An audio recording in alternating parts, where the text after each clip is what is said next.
The government must act urgently to address a lack of new social housing, and the Grenfell Tower fire shows this is a crisis that can no longer be ignored, according to the head of the organization representing housing associations.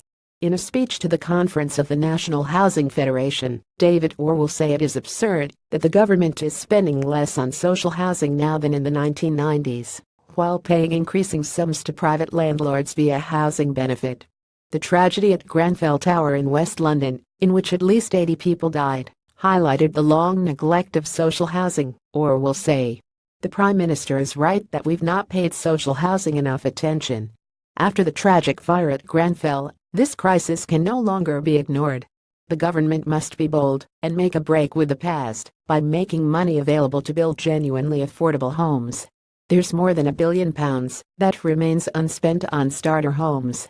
Let's put this money to use and let housing associations build 20,000 of the genuinely affordable homes the nation needs.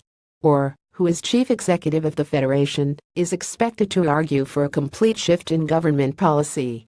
Since 2010, the government has overseen a massive reduction in the provision of homes for social rent, instead focusing on affordable rents, which can be as much as 80% of the market value.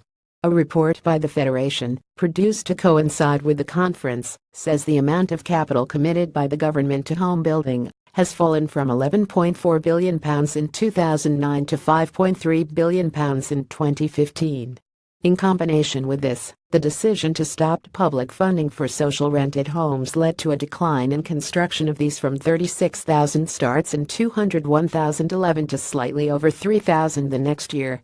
The report says the only new social rent homes now are coming either from previous funding commitments or through cross-subsidies within housing associations projects, amounting to just under 1,000 starts in 201,617.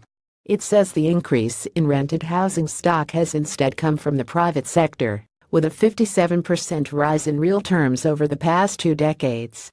The Federation says private rents are on average £21 per week more expensive than their social-led equivalents, meaning that over the last 20 years the annual spend on housing benefit has risen from £16.6 billion to £25.1 billion. There is another cost, the report says. Not only is it 23% more expensive to house someone in the private, rented sector than social housing, but none of that money increases the supply of new homes.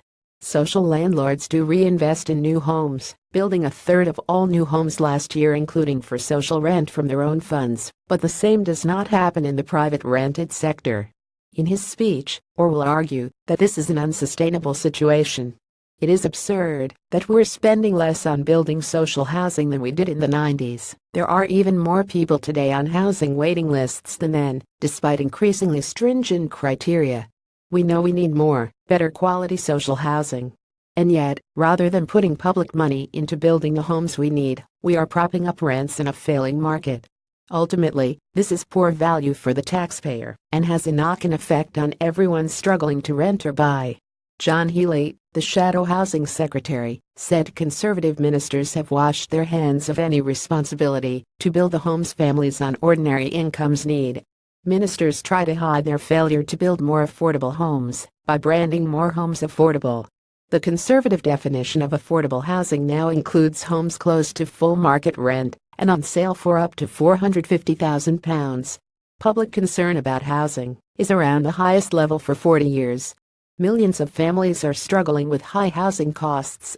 Faced with this, ministers have turned their back on the way they can help most, by building low-cost homes to rent and buy.